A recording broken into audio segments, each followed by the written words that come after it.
I'm Selene Speaks and welcome back to my channel. The Supreme Court just gave President Trump the green light to swiftly deport illegal immigrants, even if they have no ties to the country that they're sent to. You're locked in with Selene Speaks, so let's get into this social critique. Keep it right here. As usual, this is a fair use video. I'm providing my own commentary and criticism.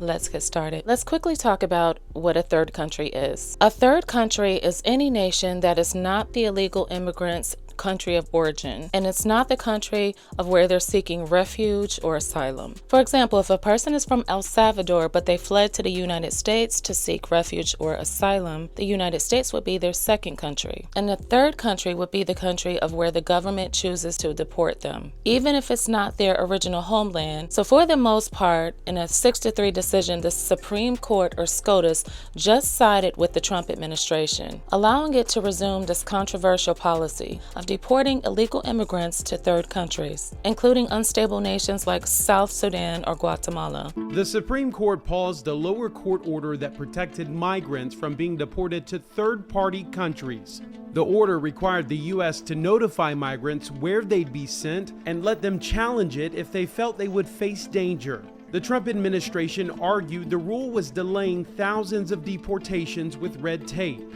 The court's conservative majority offered no explanation, which is common for emergency rulings. All three liberal justices dissented, with Justice Sotomayor saying the court is, quote, rewarding lawlessness.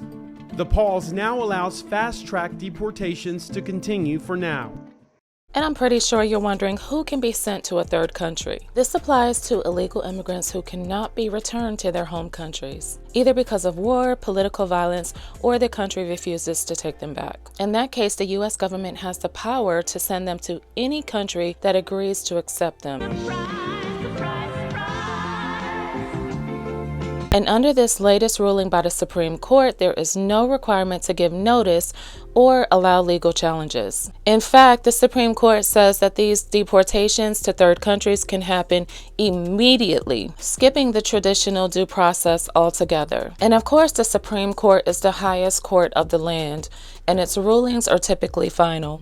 And you might be wondering what this means right now. This Supreme Court decision blocks a lower court order that previously required notice and an opportunity to challenge deportation, especially on the basis of fear. That protection is now suspended. At this point, legal defenses like asylum will not stop these transfers. That means the Trump administration can move forward with sending these illegal immigrants to third countries, even if they've never been there and even if the countries are not stable. If America is going to enforce border policy, it has to do it equally. There's no picking and choosing who gets fast-tracked and who doesn't. This new Supreme Court ruling is being applied across the board, whether these illegal immigrants are from Cuba, Haiti, Nicaragua, or Venezuela. The bottom line here is that if their home countries refuses to take them back, the U.S. now has the authority to send them to third countries. And they don't need to speak the language of that foreign nation.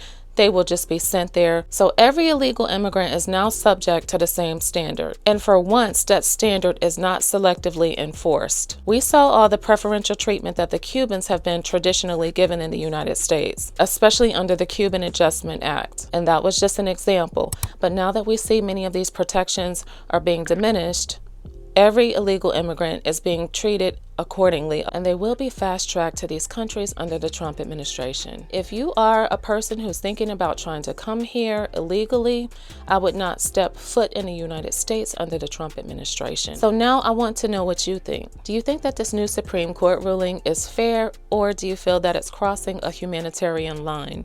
Leave your comments below, and if you liked the video, don't forget to give me a thumbs up, subscribe, and share my video with someone else who likes this type of commentary. Until next time, thanks for watching.